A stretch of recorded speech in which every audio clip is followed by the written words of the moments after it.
back here doing take two, as it were, of the C&H Precision Defender V4 plate install on my Glock 34. So it turns out that the previous video that I did, I purchased the wrong one. I think I purchased the one that's specifically only for the RMR. So this time around I purchased the one that actually said Holosun on the website description. And the package comes with the Defender MOS mounting plate. Again, I like the Defender because it's got this protection in the front, so when I rack the slide, I'm not accidentally putting my hands on the glass on the Holosun. And again, we're using the, I believe this is the 507C. If you guys can see that right there, circle dot. The kit comes with the mounting posts here, and then it has these labeled. These screws are for the RMR, these are for the Holosun, and these are to mount the plate to the MOS holes. So first thing that they tell you to do after you get all this stuff out is to actually put Vibratite on the different screws, and it takes about 30 minutes for the Vibratite to cure.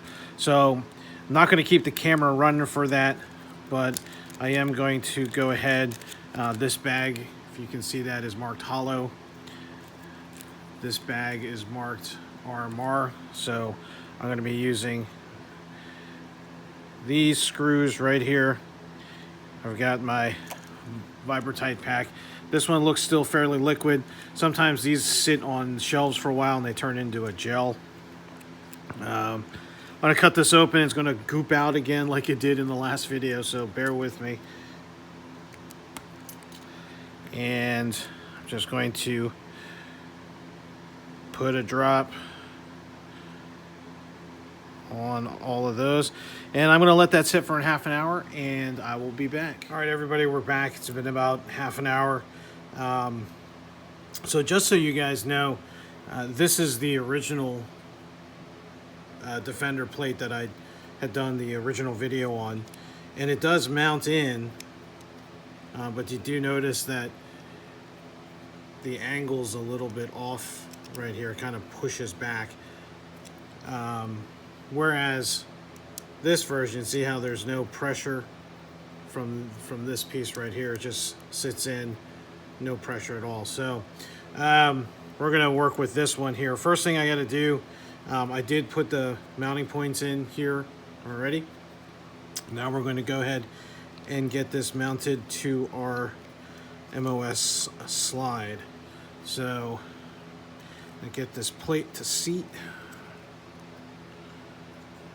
All right, once that's seated, I believe these right here are Torx screws, and I believe they are T10s, which that's what this is, and it does fit. So I'm going to go ahead and screw this in, make sure I'm not going in sideways to strip out the holes. The Vibratite is going to create some resistance, but not a ton. So if you meet any resistance when you are screwing these in, and we do start it by hand, you want to make sure that you're not cross-threading at all. So I'm going to get them finger snug to start.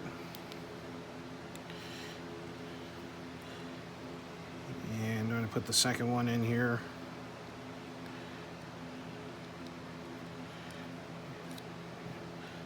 Vibratite is sticky, so picked up some fuzz there. Make sure that's seated.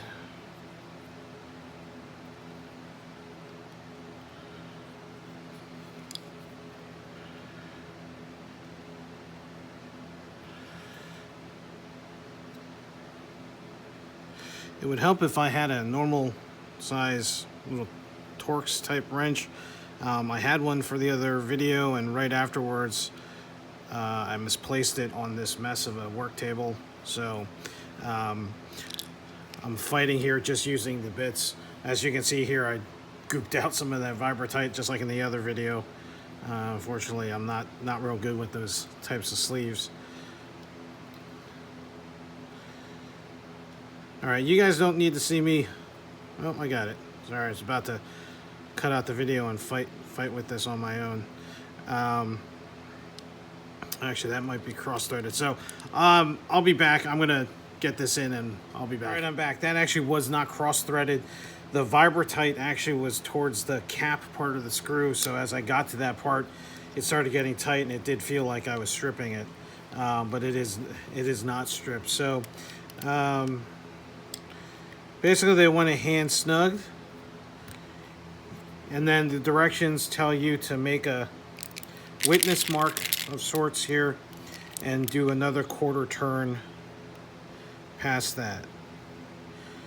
If you tighten down too tight, it'll cause the plate to bow. So my little witness mark there is a quarter turn away, and that's just about a quarter turn away. And again, I'm looking here at the plate just to make sure that it's not bowed up at all. I see it's nice and straight here. All right, once I've gotten that, notice I switched out from using the T-handle wrench to a ratcheting screwdriver because the T-handle allows a little bit too much force, and I don't want to break anything. So I've got a bit of a cleaning patch, and I'm just going to take that out. Now I'm going to attach the red dot onto the plate. Right, little bit of a gap in here. And this isn't a Torx screw, but it's a size 8 Torx screw. All right, so really wishing I had something that was long and not these little bits, but it is what it is. All right, go ahead and get these spun in. I'm going to go as far as I can here with just going finger tight, and then I'll use that ratcheting screwdriver to just get the last little bit tightened down. And again, I don't want to over tighten. Just finger tight. As I zero and as I shoot, every 50 rounds or so, I'm going to just make sure that these are still hand snug. The Vibratite or Loctite, if you choose to use that instead of the stuff they include, should keep the screws in there. So if we look now, instead of with this original plate, there is just a tiny bit of a gap right here now.